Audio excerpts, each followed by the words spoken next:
Bonjour à toutes et à tous. On se retrouve comme maintenant, je veux dire ce que je dis à peu près à toutes les émissions d'Atelier Formica depuis quoi? 2 ans pour une émission assez particulière qui ne cesse de montrer qu'à Table Formica, notre tradition principale, c'est de briser à chaque émission le peu de lignes éditoriales qu'on ait pu avoir. Mais je reçois aujourd'hui Samir Arjoum de la chaîne Microciné, critique de cinéma, vidéaste, journaliste, cinéaste, qui vient ici, qui nous a reçus beaucoup de fois, moi et Michael, sur sa chaîne. Vu qu'on se sent à la maison chez lui, il était temps de lui rendre l'ascenseur. Et quelle meilleure occasion que de parler du festival Microciné qu'il organise, qui aura lieu samedi 17 février, donc dans une semaine, à partir du moment où on enregistre cette vidéo. Donc c'est de 11h à 22h au Club de l'Étoile. Et donc seront projetés 4 films avec chaque film suivi d'une discussion avec un intervenant. Et je pense que tu connais mieux ton programme que moi, donc je peux te laisser énumérer peut-être les films que tu comptes projeter. Bah, Pardon. Donc déjà, merci beaucoup pour cette invitation, la table en Formica. Merci Pierre, merci Michael. Merci beaucoup en tout cas pour votre soutien. Oui, donc 4 films seront projetés. À 11h, la vie de Château de Jean-Paul Rapneau, c'est son premier long métrage. Et le film sera suivi d'une conversation avec Marguerite Debiès, qui est critique de cinéma pour Les Fiches du cinéma, qui est la revue de cinéma la plus ancienne aujourd'hui en France. Et à 14h, je pense qu'il y a une demi-heure de pause à un moment, juste une demi-heure de pause, donc faut déjeuner vite, très vite. Mais comme on commence à 11h, je me suis dit c'est pas grave, il n'y aura pas une longue pause déjeuner. Donc à 14h, Dieu seul me voit, film de Bruno Podalides. Et à l'issue de la projection, il sera là, lui, le cinéaste, pour taper la discute avec moi et aussi avec vous, bien évidemment. À 17h, Les vacances de Monsieur Hulot, de Jacques Tati. Alors, le film, au moment où je parle, là, le film aurait dû être présenté, il aurait dû y avoir un débat avec Stéphane Goudet, le directeur du Méliès de Montreuil, et surtout quelqu'un qui a écrit sur Tati. Malheureusement, il ne sera pas là. Donc, on va trouver une solution. Voilà. Mais il faut venir, il faut venir, il faut venir. J'ai oublié de dire que Dieu seul me voit sera projeté en 35 mm, ce qui n'est pas négligeable. Et puis à 19h, projection de Snake Eyes, le film de Brian De Palma, en 35 mm. Et à la fin de la projection, une conversation avec Abdel Raouf Dafri, qui est scénariste, un prophète, Braco, La Commune, etc. etc. Et réalisateur aussi, il a réalisé un film il y a quelques années, 1500 impur, voilà, autour de comme toile de fond, la guerre d'Algérie. Voilà.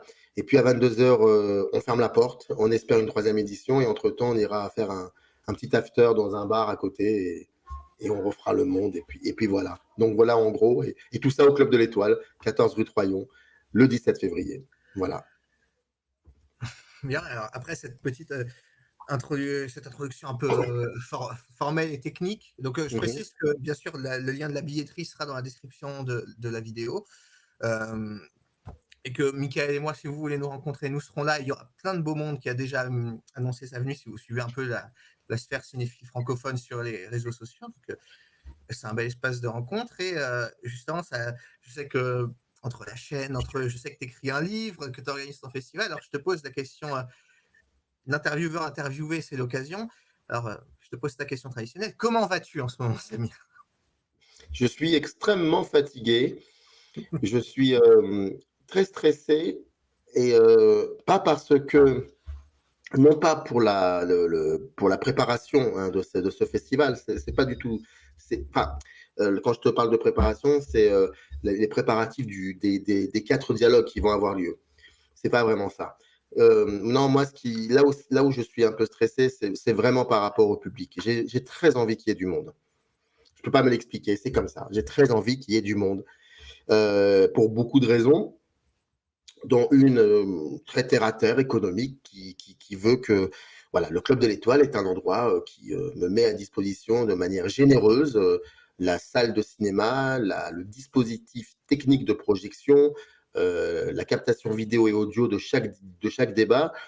Ils me mettent à disposition les copies aussi, c'est-à-dire qu'ils se sont chargés de la location des copies.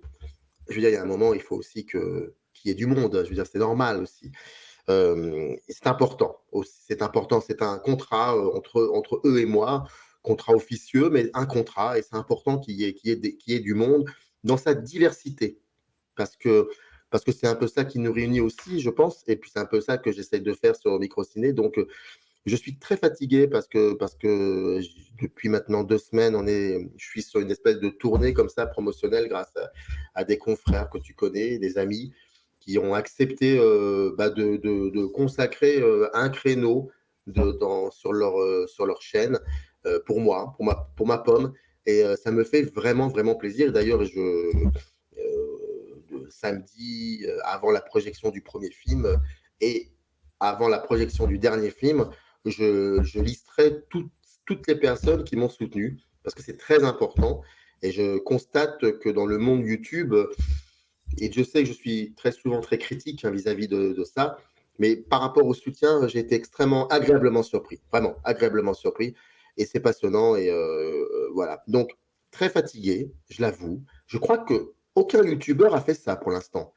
Une tournée promotionnelle dans le cadre d'un de ces festivals au Club de l'Étoile. J'ai pas cette sensation. Et en même temps, les youtubeurs qui montrent leurs films ou des films au Club de l'Étoile n'ont pas trop besoin de promotion, si tu vois ce que je veux dire. Donc voilà. Mais c'est un exercice. Ça m'a permis aussi de parler, de beaucoup parler, chose que je ne fais plus depuis 3 ans. Parce que quand on connaît un peu les chaînes que j'organise sur ma chaîne, enfin sur les émissions que j'organise sur ma chaîne, voilà, c'est différent. Donc ça m'a permis aussi à 2, 3 reprises que le soutien se transforme en un dialogue autour d'un cinéaste. Je pense notamment, je pense notamment, enfin, ça va se faire. Je pense notamment, si, pardon, à David The Film. Tu vois, je suis un peu fatigué, donc je cherche les mots. Je pense notamment à David The Film Talker, qui m'a cordialement invité pour qu'on parle de la zone d'intérêt. C'est-à-dire qu'il a profité du soutien pour dire, eh ben, parlons d'un film, la zone d'intérêt. Quoi de mieux pour moi que parler d'un film où il est question de représentation et de ce qui ne peut ou ne pas être montré. Et moi, voilà. Bref, là où je veux en venir, c'est que fatigué, extrêmement stressé par rapport au public. Ça je le dis, parce que si bon, je vais pas dire un truc con et basique, mais en même temps, ça l'est. S'ils sont pas là, qu'est-ce qu'on fait, nous? Qu'est-ce qu'on fait? On fait rien. Donc, voilà pour répondre à ta question. Bien. Et donc, il y a probablement une partie de la réponse à ma question suivante dans ce que tu viens de dire, mais quand je préparais cette interview, je me suis demandé un peu ce que je voulais savoir sur le festival, parce que c'est pas question pour moi de préparer une interview comme un objet promotionnel, ce serait forcément une catastrophe. Je me pose toujours la question, qu'est-ce que je veux lui demander? J'ai l'occasion de lui parler. Et en fait, je pense que la question la plus simple du monde, c'est donc c'est la 2e édition de ton festival. Tu avais déjà fait une édition où tu avais projeté 8 films l'année dernière, qui avait été, je pense, un très beau moment pour malheureusement le peu de personnes qui étaient venues, mais je sais que ça a scellé des amitiés. J'ai rencontré des gens que je vois encore très régulièrement à cette occasion-là. Tu as été critique de cinéma, tu es devenu en parallèle, enfin tu es devenu relativement récemment, il y a quelques années, cinéaste, et en même temps tu as quitté la forme écrite pour lancer des entretiens sur Microciné. À quel moment, en fait, pourquoi est-ce qu'à un moment, tu t'es senti, tu as eu ce besoin d'organiser un festival pour rencontrer les gens, pour faire venir des intervenants en vrai, où le public serait là, et surtout, enfin, et si on peut comprendre que je sais que suite tu avais vu le festival au Club de l'Étoile d'Antoine Goya et ça t'avait donné envie d'essayer. Mais donc là, aujourd'hui, tu nous dis, donc on a une 2e édition. Aujourd'hui, tu nous fais part de ton angoisse sur la présence du public, notamment parce que tu aimerais que ça se prolonge. Donc la question, c'est précisément comment tu te sens, pourquoi est-ce que tu ressens ce besoin de prolonger ce festival? Qu'est-ce que cette activité t'apporte, et peut-être qu'est-ce que tu penses qu'elle apporte au public qui vient? Elle apporte alors pour le public, parce que, comment dire, moi j'ai 2 regrets dans mon rapport à la critique de cinéma, c'est la radio et le festival. j'ai été pendant 1 an, juste 1 an malheureusement, producteur et animateur d'une émission de radio sur le cinéma, qui d'ailleurs s'appelait Microciné, et c'était en Algérie. Et à l'issue de cette année-là, j'ai été viré et censuré à la fois. Donc j'avais la double palme d'or. Et c'était une grosse frustration parce que j'ai aimé faire de la radio. Vraiment, j'ai trouvé ça génial. Il y avait quelque chose. D'ailleurs, Microciné, c'est de la radio en image, hein, en quelque sorte. Hein. Et la deuxième chose, j'ai travaillé en tant que programmateur dans différents festivals où je proposais plutôt des sessions. Et là, j'ai surtout travaillé 4 ans dans une rencontre, dans une manifestation cinématographique qui s'appelle encore d'ailleurs les rencontres cinématographiques de Béjaïa. J'en ai été le directeur artistique. Et, et j'ai adoré faire ça parce que faut aller les chercher, les films. Et puis les films, à un moment, on les dépose là, comme ça, autour de 2-3 personnes qui représentent le comité de sélection. Et puis on cherche, on définit, et ça définit finalement, ça dessine, pardon, une ligne éditoriale. Et on est dans la critique, ça aussi. Donc j'ai aimé faire ça. Et quand j'ai lancé Microciné, je ne pensais absolument pas faire un festival, mais je m'étais dit, je savais que ça durerait 5 ans. Si ça n'avait pas fonctionné, je ne serais pas resté éternellement. Je pense que ça fonctionne un peu, Microciné. Et je m'étais dit, au bout de 5 ans, je trouverai un moyen pour faire une espèce de partir avec de manière un peu peut-être gigantesque, je ne sais quoi, avec une organisation d'un mini-festival sur 2-3 jours, je ne sais pas où, mais je me débrouillerai. Et puis, comme tu l'as très bien dit, je suis tombé, enfin, je suis tombé, non, je suis allé voir, déjà j'avais été voir Les Lettres de l'Angoisse, la série, l'abécédaire gérée par Anthony Pazzona, avec tous ces 26 youtubeurs qui s'étaient prêtés à l'exercice. Et donc, j'avais été au Club de l'Étoile pour voir ce film à sketch. Et donc, il y avait plein de youtubeurs, il y avait plein de gens, c'était incroyable, c'était impressionnant. Et j'avais bien aimé. D'ailleurs, ça m'avait rappelé pas mal de souvenirs parce que le Club de l'Étoile, c'était l'une des salles de projection de presse. Et ça a été la première pour moi en 98 où j'ai assisté à ma première projection de presse. Et là, je voyais que les choses avaient complètement changé. Je voyais que leur politique, c'était aussi d'organiser des événementiels pour des youtubeurs ou d'autres associations, des choses comme ça. J'avais assisté à la projection des Lettres de l'Angoisse. Je trouvais que la qualité était bien. Je ne te parle pas des films, hein, je te parle de la qualité des projections. Voilà. Et je sais pas, ça m'a vraiment, ça m'a plu. Et puis quelques semaines après, j'y suis retourné pour le festival Antoine Goya.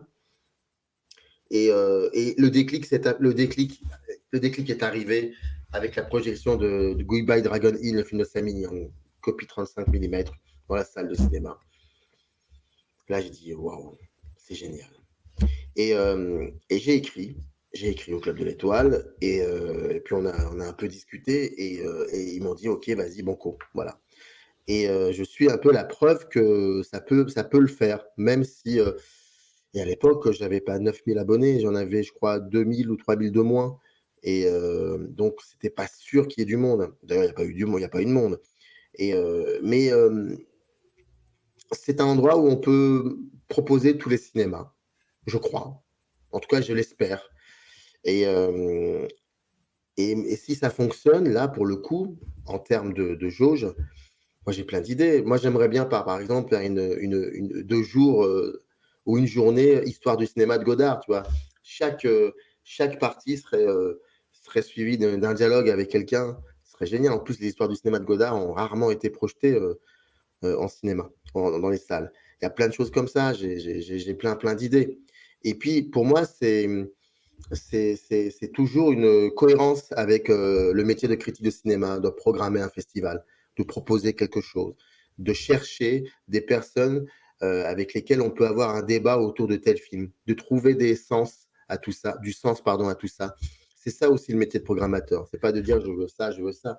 C'est de dire tiens, on va prendre ça et on va le mettre là, à telle heure, et on va demander à cette personne de venir en parler. Ça peut créer quelque chose, et puis 2 heures avant, on va mettre ça, parce que ça peut avoir une continuité avec ça. C'est génial, c'est facile. Moi, j'aime beaucoup. Et puis, on est dans l'oralité constamment, dans la deuxième étape. Enfin, le festival propose 2 étapes. La première, c'est la projection du film et ensuite, si l'oralité, on discute. Et et j'avais envie de sortir du cadre, de ces 2 cadres-là, du chant contre chant. J'avais envie de sortir de tout ça et pour le coup de voir aussi les personnes qui sont en face de moi et que ces personnes puissent aussi discuter avec, les gens qui viennent intervenir auprès des films. Donc voilà, c'est une cohérence avec, ce que j'essaye de faire depuis 3 ans sur Microciné et c'est vachement bien de programmer un film. Je trouve ça passionnant. Mmh. Précisément, tu viens de dire quelque chose qui m'intéressait. Tu viens de dire que ce qui était intéressant pour toi, c'était quand tu organisais le festival, de, de l'agencement des gens qui viennent, des films. Et tu es aussi cinéaste. Et donc, je me demandais, est-ce que pour toi, est-ce que composer un festival, monter, tourner un film, est-ce que fabriquer un film et fabriquer un festival, il y a quelque chose, une résonance chez toi, et au contraire, quels sont, peut-être que c'est plus intéressant de poser la question comme ça. On fait vite, je pense que moi j'ai vite fait le rapprochement entre l'activité d'un cinéaste qui construit un film et l'activité d'un organisateur qui monte un festival. Et finalement, qu'est-ce qui distingue plutôt les deux activités, qu'est-ce que tu sens qu'il y a de différent dans les deux, qui singularise les deux pratiques? Me concernant, je pense que c'est de savoir d'où on fait ça, de quelle place on le fait. Quand on quand je travaille sur un film, la question c'est de savoir où est moi dans tout ça, dans ce film et d'où je le fais, d'où j'essaie de le penser, d'où je le tourne. Je pense que mon rapport à la programmation, c'est la même chose. C'est, et moi dans tout ça et d'où je me positionne pour proposer ces films-là. Donc on est dans un espèce de rapport à la subjectivité qui est total, finalement. Et c'est ça pour moi qui relie, pour le coup, ces 2 gestes, ces 2 créations, ces 2 gestes artistiques. Après, il y a beaucoup de différences, bien évidemment, mais si il devait y avoir ouais, ça devrait être ça, je crois. D'où je le fais, d'où je le fais. Donc on appelle ça, toi tu appelles ça le festival micro-ciné. Sur le site du Club de l'Étoile, il y a, je sais que la billetterie s'appelle la billetterie pour la journée micro-ciné. Et Ouais, précisément, c'est vrai que toi, le dispositif est quand même extrêmement hybride. C'est-à-dire qu'on est sur quelque chose qui a l'intensité, du moins une partie de l'intensité d'un festival sur une journée, avec cet enchaînement de films et une pause déjeuner quand même, bon, qui est ce qu'elle est ou ce qu'elle n'est pas. On a ce dispositif qui est une espèce de radio en live où tu parles avec l'intervenant, mais en même temps, on a quelque chose qui pour moi me rappelle beaucoup, étant d'ailleurs fidèle du ciné-club de Thierry Jousse, qui se passe au Nouvel Odéon tous les dimanches à 18h à Paris. J'invite tout le monde à venir, c'est très sympathique. Que tu avais d'ailleurs invité un dimanche matin, présenté oui, Alexandrie encore et toujours pour le festival Microciné, ce qui m'a permis de le voir alors que je ratais le soir la séance du merveilleux Ginger et Fred de Fellini. ah Hum. ouais.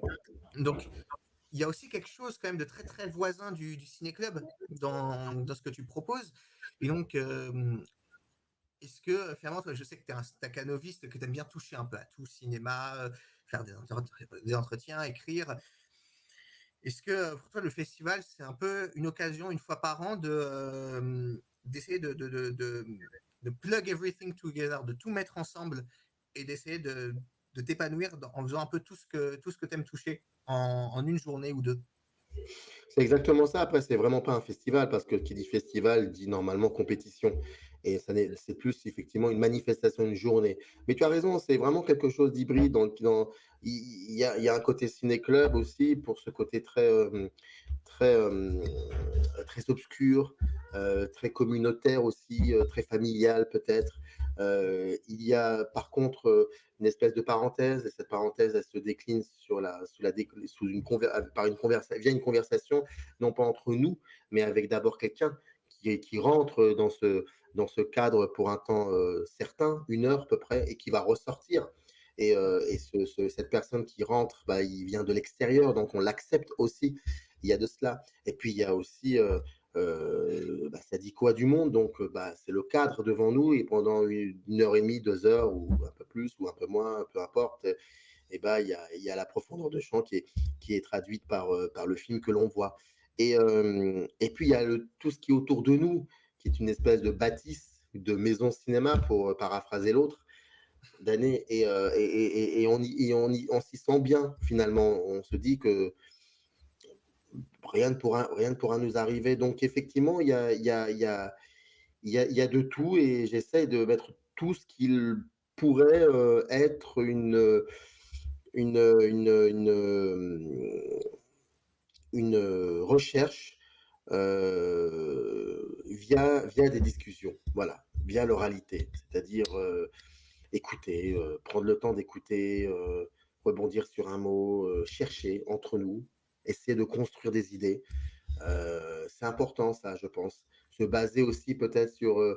on a eu un film, donc on a ce qu'il faut, on a tout dans le film, donc c'est grâce à ce film-là, qui est un document pour le coup, et on va essayer de construire une idée entre nous. Mais je trouve ça passionnant. Je trouve ça passionnant. On va pas essayer de philosopher sur un tweet ou sur je ne sais quoi. Non, il y a un film, et puis bon, bah, pendant un certain temps, on saura que c'est le plus important, ça, maintenant. Et puis demain, ça sera autre chose, peu importe. Donc, c'est pour ça qu'il y a cette idée importante de rendre, de rendre cette manifestation régulière. Il y a vraiment une envie très forte, pour le coup. Si par exemple, demain, quelqu'un me propose un ciné-club une fois par mois dans une salle de cinéma, je serais extrêmement heureux. Je pourrais présenter ce que je veux, n'importe quel film. Je pourrais même en parler à l'issue de la projection avec le public. Mais je sais que je pourrais aussi inviter qui que ce soit via des rencontres. Tout peut se faire aussi en distanciel. Et ça, c'est pas un problème. Et parce que j'ai longtemps travaillé dans ce domaine, euh, bon, bah, après, tu te crées ton réseau. Et c'est un réseau bah, qui provient de la cinématographie africaine, de la cinématographie arabe, donc proche, Moyen-Orient, alors pas que arabe, parce qu'il y a pas que, il y a aussi d'autres pays comme Israël, etc. Et d'autres cinématographies. Donc on peut essayer de comprendre, on peut essayer de faire quelque chose. Et puis moi, je viens de l'école Rivette. C'était Rivette quand il était rédacteur en chef des cahiers, c'est-à-dire que on peut demander à d'autres personnes de parler d'un film, pas forcément des critiques de cinéma, mais aussi, je sais pas, moi, on peut aller voir un peintre et lui dire, tiens, est-ce que ça te dirait de parler de ça? Bah pourquoi pas? Et ben ça va être génial, et ben on y va. Et c'est ça, c'est vraiment essayer de se dépatouiller pour trouver des connexions qui, à la base, sont complètement farfelues, voire incertaines. Et, et c'est bien, ça offre des perspectives. On peut se tromper aussi, on peut se casser la gueule, c'est pas très grave non plus, on va se relever, et puis on va se disputer, et puis ça aussi, la dispute, c'est génial la dispute. Bon, bah voilà, et moi je ne recherche qu'une ça. J'aurais été extrêmement frustré pour le coup, lors de la première édition, qu'il n'y ait pas suffisamment de retour de la part du public. J'aurais été vraiment frustré, hein, vraiment, mais ça ne s'est pas fait comme ça. Au contraire, il y a eu vraiment, d'ailleurs, j'essaie vraiment de faire en sorte que vous puissiez avoir du temps de parole, parce que moi je me souviens de la projection du film Atlantique de Mati Diop, et c'était sa productrice qui était venue, Judith. Enfin, je ne sais pas si tu te souviens, mais ça parlait beaucoup dans le public, hein. Ça Oui. voulait parler beaucoup. En plus, Judith, elle est extraordinaire. Et puis, je me souviens de moi, ce qui m'avait marqué, c'était quand même cette discussion assez formidable avec Merzak Alouache après Ah oui. la projection d'Enquête au paradis, où on a eu de très beaux moments de conversation sur l'identité algérienne avec Redouane. Oui, Redouane, oui, oui. Mais pour la petite histoire, Merzak, il était venu pendant le débat avec Judith Loulevi. Il était là, et moi je l'avais vu. Je l'avais vu de loin. Je me le sacré Lascar, tu sais. Et il était là comme ça, et il regardait. Et Parce que la sécurité militaire n'est pas voilà, tranquille. tu vois, c'est une espèce de Titi Ajawa, Merzak Alouache. Mais je l'adore. Il est d'une importance capitale pour moi. Et on s'est beaucoup disputé, hein, d'ailleurs. On s'est très souvent disputé. Il ne me parlait plus. Enfin, c'est comme ça. C'est la vie, voilà. C'est juste de la vie. Et puis ensuite, le débat se termine, et je vais le voir, bien évidemment. Bonjour Merzak, tu vas bien? Ça va. Bon, alors le film, comment on fait, tout ça. C'est quelqu'un quand même qui a plus de 70 ans. Je veux dire, il sait exactement comment ça se passe un festival. Donc je lui dis non, mais ça va bien se passer, tout ça. Non, mais parce que là, je vous ai entendu parler, là. Il y a des intellectuels, c'est pas possible. Je lui dis, mais non, t'inquiète pas, tu es un intellectuel aussi, il y a aucun souci. Et puis tu as vu comment ça s'est passé, le gars, il est il est juste, il est très content, quoi. Il est très content. Donc, ça aussi, ça aussi, tu vois, ça, voilà, ça c'est un bel exemple. Parce que, tu vois, par exemple, comme j'ai essayé là pour le coup dans ces 8 films de. Bon, après, il y avait des similitudes, hein. Ça parle beaucoup aussi de l'autre, de l'exclusion aussi de l'autre. Ça parle beaucoup de ça, c'est vrai. Bon, après, on peut pas. Et, mais moi, j'étais très content qu'il y ait Merzak Alouache parce que c'est pas si évident que ça. C'est pas tous les jours qu'on pense à inviter un cinéaste comme Merzak Alouache. Tu vois, mais c'était important qu'il soit là, plus pour un film qui durait plus de 2 heures, un documentaire qui est ce qu'il est. Voilà. On peut aussi le discuter, ce documentaire. On peut le reprendre et se dire, voilà, il y a des trucs peut-être qui fonctionnent pas ou des choses comme ça. Mais voilà, ça dit des choses aussi. Mais moi, un de mes plus beaux souvenirs, si je peux me permettre, c'est quand même. Enfin, ils ont tous des souvenirs agréables, mais il y en a un que j'aime beaucoup parce que c'est Alain Gomis. Le gars, il vient. Donc, c'est le dernier film de la dernière journée. Il vient parler d'un film qui date de 2014, T-E-Y, aujourd'hui en Wolof, je crois. Contredisez-moi si je me trompe. Et, euh, et le gars était en train de faire des recherches, enfin pas des recherches, pardon, des repérages sur son film, et toute la journée du dimanche. Et il vient à ce moment-là des repérages, le soir, fatigué, pour parler d'un film qu'il a fait il y a plus de, il y a plus de 9 ans. Bravo. Je veux dire, et puis, tu as bien vu, hein, il tenait le Ouais, micro, hein, c'était pas un problème. ouais. Hein. Tu vois ça, tu vois, quand tu vois ça, tu te dis, il faut continuer, il faut continuer, il faut continuer. Et je te raconte même pas les mails ensuite enfin pas les mails après, mais les mails de préparatifs avec chacun des intervenants. C'est oui tout de suite, oui, oui, bien sûr, pas de problème. Gomis, c'était oui, oui, pas de problème, il faut qu'on trouve juste un moment, tout ça, parce que enfin, c'est super motivant, c'est stimulant. Quoi. Ça prouve que c'est possible, on peut faire des choses. Voilà. Hmm. On peut Et, ça faire me- on peut faire pas les mêmes choses, mais on peut faire d'autres choses. C'est ça et, qui est. ce que tu es en train de dire, ça m'amène à une autre question à laquelle. Ça m'amène à une autre question qui est, généralement, par exemple, après un festival, prenons un vrai festival, comme le festival de Oui, Cannes, souvent ce qui est amusant, oui, c'est de lire les revues spécialisées après qui essayent de dégager une unité du festival, de dire ce festival, ça racontait ça. oui. C'était ça le récit de ce festival de Cannes. Mm. Et donc, je suppose que, on vient d'en parler, quand tu montes un festival, comme tu dis, dans le festival de l'année dernière, il y avait un thème qui était plutôt celui de l'autre. On avait beaucoup de cinéma d'Afrique. On avait aussi le film d'Alice Diop, La mort de Danton, Exactement. qui était un film sur la banlieue. Enfin, il y avait toujours cette idée de l'autre. Et je suppose que c'était quelque chose qui t'était venu en tête au moment de composer le festival. Mais la question que j'aimerais te poser, c'est précisément, est-ce que, à ton sens, il y a une discordance ou une évolution du récit qui se racontait à travers le festival quand tu le préparais, du récit qui émanait de toi et du récit qui s'est effectivement raconté après le festival. Quand tu y repenses, tu te dis, ce festival, c'était ça. Et est-ce que ce ça, c'est plus ou moins ce que tu imaginais ou c'est devenu tout à fait autre chose en Non, arrivant? non, c'était ça que je voulais faire en fait. Voilà, c'était vraiment ça. J'avais envie de parler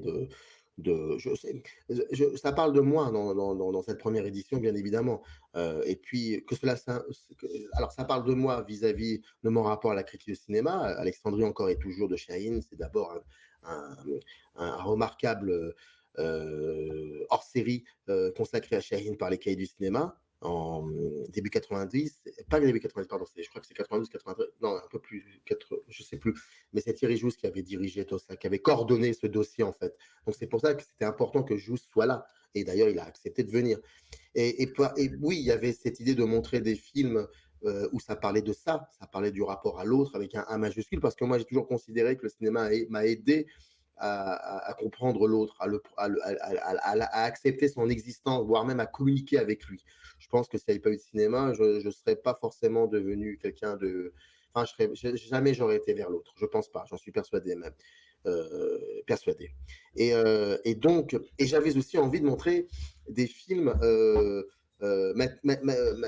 Alice Diop, bon, Alice Diop, elle venait de terminer, enfin, elle venait de, c'était la veille, c'était au lendemain des Césars. Il y avait Saint-Omer, qui a un film Mais Alice Diop, moi, je la connais depuis très longtemps, depuis La mort de Danton, qui m'avait étonné à l'époque aussi. Puis il y a cet acteur, Steve Tienche, qui était étonnant aussi, qui l'est encore. Et puis d'autres films qui parlent de ça aussi. Comment le cinéma peut rendre des comptes de ces gens-là aussi. Et ces gens-là, c'est moi aussi. Parce que Dané te dit, ce cinéma m'offrait la possibilité d'habiter ce monde. Eh bien, ok, pas de souci. Mais comment ceux qu'on voyait soit en amorce ou soit en troisième et quatrième arrière-plan, ou soit toujours dans les mêmes stéréotypes, comment eux maintenant répondent à cette question, est-ce qu'on peut habiter le monde avec le cinéma? Bon, bah, ça donne La mort de Danton, ça donne Atlantique aussi. Ça donne La prisonnière du désert avec Toré qui a passé un long moment à parler précisément de l'autre qui arrive de la profondeur du champ dans le Exactement, plan exactement. avec Debbie qui revient et qui descend de la dune. Voilà, exactement, exactement. Puis tu as aussi Enquête au paradis. Alors, Enquête au paradis, ça parle aussi de l'autre, mais ça parle de l'autre qui devient finalement, qui finit euh, euh, par devenir totalitaire parce qu'il ne croit plus en rien et parce qu'il voit que les autres enfin, et donc ça donne ça aussi. Voilà, il y avait plusieurs déclinaisons, donc je voulais parler de ça et je savais pas trop comment m'y prendre. J'avais des titres de films et je me suis dit banco. Donc non, c'est pas inconscient pour le coup. Alors par contre, pour la deuxième édition, il n'y avait pas de fil conducteur, hein, là je l'avoue. Il y avait juste encore et toujours des films importants qui m'ont regardé ou des films qui partent sur une idée d'un texte comme ça. Voilà. Il y avait peut-être cette idée de montrer des films mainstream qui le furent en leur temps. La vie de Château a été un grand succès public. Dieu seul me voit, c'est un succès d'estime, mais il a été quand même, on en parlait à l'époque, en 87-88. Snake Eyes, bon, ça n'a pas été un gros succès critique, mais je crois que succès public plus ou moins mitigé aussi. Mais depuis maintenant, c'est devenu cultissime. Et puis Les Vacances de Monsieur Le, ça a été un succès, critique et public. Là, pour le coup, c'est très hybride, hein. Cette deuxième édition est très désordonnée, on va dire ça comme ça. Ça, c'est vrai. On va trouver quelqu'un ou quelqu'une ou plusieurs personnes d'entre vous trouveront des liens entre ces 4 films. Moi, je n'y arrive pas, ou peut-être parce que je n'ai pas fait l'effort, ou peut-être parce que je n'ai pas envie aussi, je ne sais pas. Mais par contre, je peux vous expliquer que ces 4 films, leur particularité commune, c'est qu'elles font partie elles m'ont aidé à me construire. Ça, oui, ça, je peux le dire et je peux l'expliquer en quoi. Donc, contrairement à la première édition, c'est moins évident, beaucoup moins évident. Si j'en fais une troisième, là, oui, je sais exactement sur quoi je voudrais faire et avec qui je voudrais faire aussi. Ça, j'ai l'idée maintenant. Ça y est, c'est sûr et certain. Voilà, en gros. Donc, évidemment, tu parles de deux expressions qui reviennent beaucoup dans ce que tu dis, c'est l'autre, habiter le monde. Et donc, je me souviens d'une de tes quelques foires aux questions que tu avais fait sur Microciné. Quelqu'un te pose une question dans le chat. Samir, comment es-tu devenu cinéphile? Voilà, on te voit déconcerté, perplexe, et puis tu dis quelque chose avec un ton avec un ton sincère. Tu dis quelque chose qui m'a beaucoup marqué. Tu dis, bah, un jour, j'ai compris que le cinéma, quand je regardais un film, quand j'étais face à un film, je me sentais davantage exister. Et donc, ça m'est resté ce que tu avais dit à ce moment-là. Et donc aujourd'hui, tu étais devenu critique de cinéma, ton travail, ça a été de regarder les films et à travers l'exercice littéraire, finalement, de faire sentir en quoi tu te sentais davantage exister et de quelle manière devant chacun de ces films.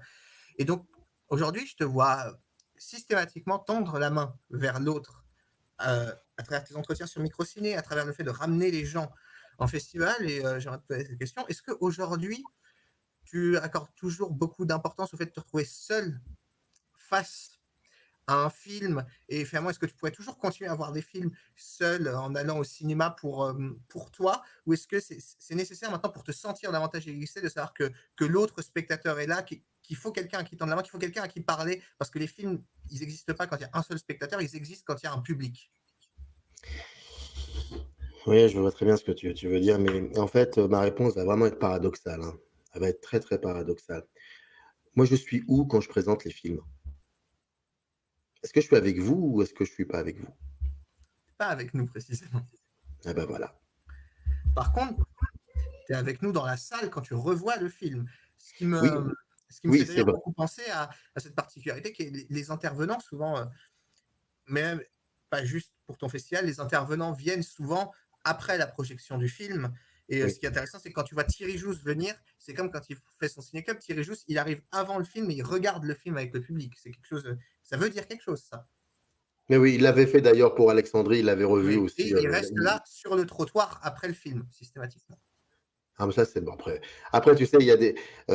Thierry Joubs, voilà, je veux dire, il est d'une sociabilité aussi, on n'a pas besoin de le rappeler. Il est vraiment comme ça dans la vie. Hein. Je veux dire, c'est assez impressionnant.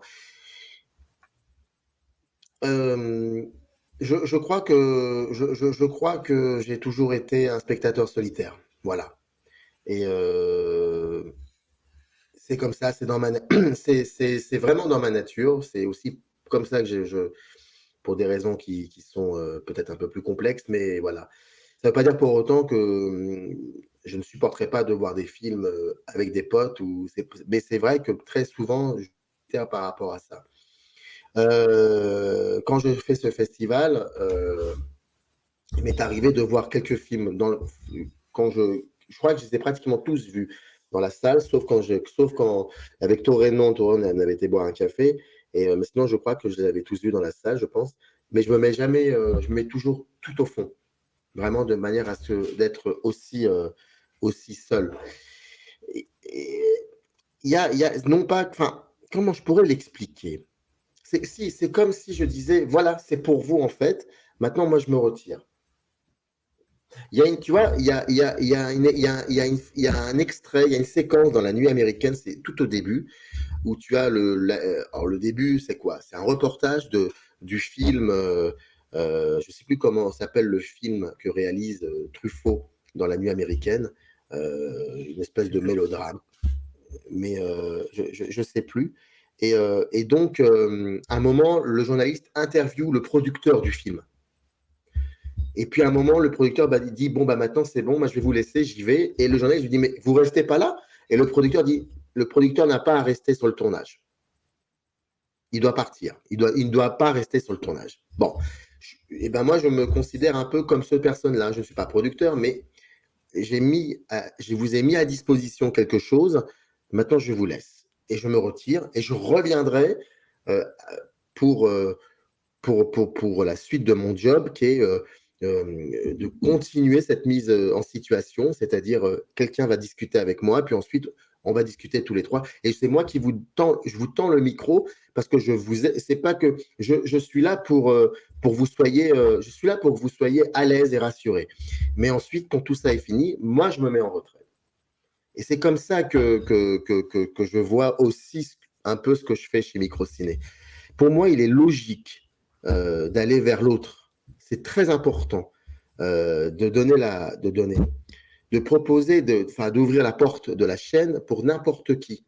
Un court-métragiste, quelqu'un qui a écrit un livre mais qui l'a publié à compte d'auteur, un youtubeur qui a 3 abonnés, s'il a des choses à dire, on fait une émission et puis voilà, c'est pas parce que oui, effectivement, il y a certainement sont rentrés dans une espèce de pathos à 2,50 balles, pathos du samedi. Non, il y a aussi effectivement quelque chose qui relève peut-être aussi d'une expérience vécue qui a été très désagréable me concernant. Et je me dis que je n'ai pas le droit, j'ai la possibilité, j'ai la chance et j'ai le luxe d'avoir un espace où je peux le faire. Et bah, j'ai 5 ans, il me reste là 2 ans et demi. Bon, bah, on va continuer à faire ça. Et pour moi, ça n'est pas extraordinaire. Hein. C'est tout à fait logique. C'est cohérent même. C'est cohérent. Et moi, quand quelqu'un m'écrit un mail pour me dire est-ce qu'il y a moyen de venir sur ta chaîne pour parler de ça et ça, je suis content. Je me dis tiens, c'est qu'il a senti que c'était possible. Et donc, on le fait. Il y a eu des courts-métragistes qui sont venus vers moi et je leur ai dit ok, il n'y a pas de souci. Là, dans 2 jours, je vais faire un live sur le festival Nikon et j'ai invité 3 youtubeurs qui ont fait un film. Pour moi, c'est logique. En plus, ce sont des courts-métrages. Je trouve ça génial. Il est vrai que, on va dire, la réciprocité n'est pas la même, mais c'est pas grave parce que les gens n'ont pas la même expérience de vie que moi et comme je n'ai pas la même expérience de vie que la leur. Moi, c'est important que cette porte soit ouverte. C'est important. Il y a, comment il s'appelle, Captain Crochet, youtubeur, enfin, une chaîne YouTube autour de la boxe, les analyses de boxe. C'est passionnant, ça.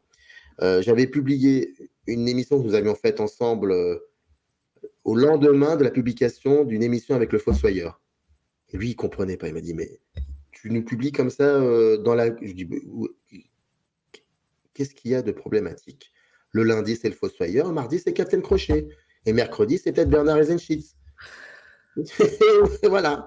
Et puis toi, tu arrives et tu picores. Tu prends ce que tu veux.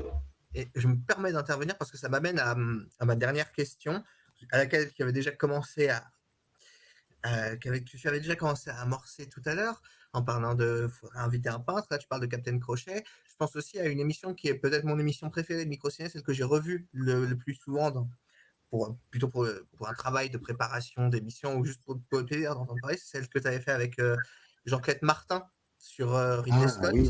Jean-Claude Martin que j'ai découvert grâce à ton émission et qui est avant tout un philosophe, certainement pas quelqu'un qui ne vient pas du cinéma, qui est un philosophe qui a rencontré le cinéma sur sa route avec Ridley Scott, et puis qui a rencontré, maintenant j'ai lu une bonne partie de sa bibliographie, qui a rencontré qui a rencontré la science-fiction, qu'il a mis en parallèle avec Hegel, qui avait rencontré l'image de la bande dessinée à travers Möbius, qui avait rencontré maintenant, avec son dernier livre, Les mathématiques, qui a écrit un très beau bouquin de philosophie sur les mathématiques, et Dieu joue au dé. Ça me fait penser aussi à quelque chose, quand tu avais ramené Robin Rimbaud, qui certes parle de cinéma, mais était là pour parler du prestige de Christopher Nolan, autant en tant que cinéphile qu'en tant que magicien. Ça me fait aussi penser à quelque chose, à une autre initiative qui n'a rien à voir avec Et qui Microciné. fait un tour de magie. Hein. À la fin, il nous fait un tour de magie. Qui fait un tour de magie. Et ça me fait penser à quelque chose qui n'est absolument pas, qui n'a aucun lien avec Microciné, mais qui rentre dans ce que j'essaie d'avancer. C'est le Ciné-Club Barberousse qui a lieu au Nouvel Odéon tous les mois, où donc, le critique et historien du cinéma Jean-Michel Frodon co-anime un cinéma sur les films qui montrent la médecine au cinéma avec un directeur d'hôpital, François Crémieux. Et donc, ce que je pense que tu commences à voir où est-ce que je veux t'emmener, c'est est-ce que ça t'intéresserait, toi? Imaginons que tu aies l'occasion un jour de faire je sais pas, une série d'émissions ou un festival ou quoi que ce soit, ou un ciné-club, j'en sais rien, où tu pourrais inviter uniquement des gens qui ont quelque chose à dire sur le cinéma, mais qui ne viennent pas du cinéma et qui pourraient parler du cinéma à travers un regard qui n'a rien à voir avec la cinéphilie. Est-ce que ça t'intéresserait de le faire? Je te le pose je te pose la question en tant que quelqu'un qui justement ne se destine pas au cinéma, mais qui est plutôt quelqu'un qui veut faire de la recherche en physique, en cosmologie. Donc ça me tient beaucoup à cœur de cette idée. Comment est-ce que tu accueilles l'extériorité vis-à-vis du cinéma qui rentre dans le cinéma? Un peu comme Deleuze qui, avec le pli, rencontrait les plieurs de papier et les surfeurs. Exactement, exactement, exactement. Mais complètement, hein, complètement, complètement. Je veux faire ça. Je veux faire ça, je vais le faire. Je vais le faire à partir de septembre 2024. Si je suis satisfait du manuscrit que j'enverrai à mon éditeur, enfin, de la réécriture, je reprendrai Microciné en septembre 2024 et je vais faire ça. C'est prévu. J'ai envie de faire ça. Je veux voir Georges Didier Huberman sur Microciné. Je veux retrouver Jacques Rancière. Je veux, je sais pas moi, aller voir tel sociologue. Là, je suis en train de travailler sur une émission qui va être publiée, diffusée, au mois de mars, courant première semaine de mars. C'était pas du tout prévu, mais peu importe, c'est pas grave. Là, j'en ai plus d'émissions, il y en a pratiquement plus. Hein. J'en ai avoir 2 ou 3 à faire. Ça y est, c'est fini, fini, fini. Encore que je viens de recevoir aujourd'hui le bouquin de Boris Barnet de Bernard Eisenschitz. Je dis, c'est pas possible. C'est pas possible. En plus, j'ai déjà interviewé Bernard Eisenschitz. Et là, je dis, c'est pas possible, c'est Boris Barnet, quoi. Je veux dire, bon. Donc, je crois qu'il me reste encore 4 émissions. Et donc, je te disais, début mars, je suis en train de travailler sur une émission avec l'écrivaine Louisa Yousfi, qui a écrit Rester barbare. C'est génial. Ça va être une émission très particulière pour le coup. Vraiment très particulière. Parce que là, on parle des communautés finalement en France, comment on les perçoit, comment on les voit, comment les médias les voient. Il y a les sauvages, il y a les barbares. Et ben, peut-être que quand on est sauvage, c'est parce que on dit pas grand-chose mais quand on est barbare, c'est parce qu'on dit les choses et donc on devient des barbares. En fait, elle reprend une phrase de Kateb Yassine, l'écrivain algérien, qui disait en gros, je crois, si je savais maîtriser la langue française, vous me prendriez pour un barbare, un truc comme ça. En gros, ça veut dire que quand tu es barbare, c'est que tu dis les choses. Par contre, tu vois, c'est Karim Benzema, quoi. Il dit les choses. Bon, bah, et un sauvage, c'est Jamel Debbouze. Voilà. Qui a été un peu barbare, mais maintenant il est devenu un sauvage. C'est très, très Et moi, j'ai envie de faire ça dans le cinéma, voir un peu comment ça peut être. On peut en parler comment dans le cinéma de ça. Et donc, on va préparer une émission. Là où je veux en venir, c'est que ça m'intéresse de plus en plus. Je continuerai toujours à faire ce que je fais, c'est-à-dire de rencontrer des écrivains et des écrivains de cinéma, de parler de films qui sortent au cinéma, des entretiens avec des youtubeurs. Je continuerai, mais je vais accorder maintenant une place importante, au moins une année à ça, d'aller chercher des auteurs qui ont travaillé sur le cinéma et qui ne viennent pas forcément, qui ne n'ont pas forcément fait qui n'a pas une place prépondérante dans leur œuvre, le cinéma, mais qui de temps en temps ont travaillé l'image. Il y en a plein, il y en a des plus. Et ça m'intéresse vraiment, vraiment de plus en plus. J'ai très envie de faire ça. Et ce serait une revanche aussi pour moi qui a toujours eu un rapport, qui a eu un rapport extrêmement chaotique dans la structure scolaire. C'est une revanche aussi parce qu'il y a des choses Moi, mon rêve, je le dis tout le temps, mais par exemple, j'aimerais bien un jour faire projeter un film, un Avengers et demander à Jacques Rancière, ça l'intéresserait qu'on discute sur ça. Tu vois, voilà, ça peut être passionnant, ça. Ça peut être passionnant. Puis Rancet, il va te dire, bon, bah, il y a ça, ça, ça, et puis oh là, tu vas devenir fou, et puis ça va être génial. Donc, oui, oui, 1000 fois oui. Je compte faire ça, en tout cas. Enfin, je pense que c'est un très beau mot de la fin de finir sur cette ouverture vers l'année prochaine et toujours vers l'autre et même vers l'extériorité du cinéma et voir comment, en restant dans le cinéma, on peut en sortir, comme de sortir de la philosophie en restant dedans. Et donc, je vais te remercier d'avoir été extrêmement généreux aujourd'hui Et dans tes moi, réponses et de m'avoir accordé cet entretien. J'espère que peut-être l'année prochaine, quand tu seras moins occupé, on pourra renouer le dialogue, bien sûr. avec Et donc, plaisir. je vais te dire à samedi et j'invite tous ceux qui verront cette émission. Vous n'avez aucune excuse pour ne pas la regarder. Elle fait moins d'une heure. Et donc, à venir, samedi 17 février, venez rester toute la journée ou venez voir juste un film. Oui. Vous allez voir des gens très sympathiques, je le garantis. Vous allez voir des films très sympathiques. J'en ai vu aucun des quatre, je vais tous les découvrir, mais je pense que je Ah, peux le génial. garantir aussi. Et mais ça va être sympa. Venez. Donc, je rappelle, la billetterie est dans la description de la vidéo. Et à samedi. Merci Samir. Et merci Pierre, merci Mickaël qui est là quelque part. Ouais, Merci à merci tous les Michael deux. qui aura fait la miniature de la vidéo et qui est là à la technique pour faire le peu de montage que nécessitera cet entretien. Et ben, merci en tout cas à la table en formica, c'était un plaisir. Vraiment, merci beaucoup pour votre soutien et à très vite. À très vite Samir.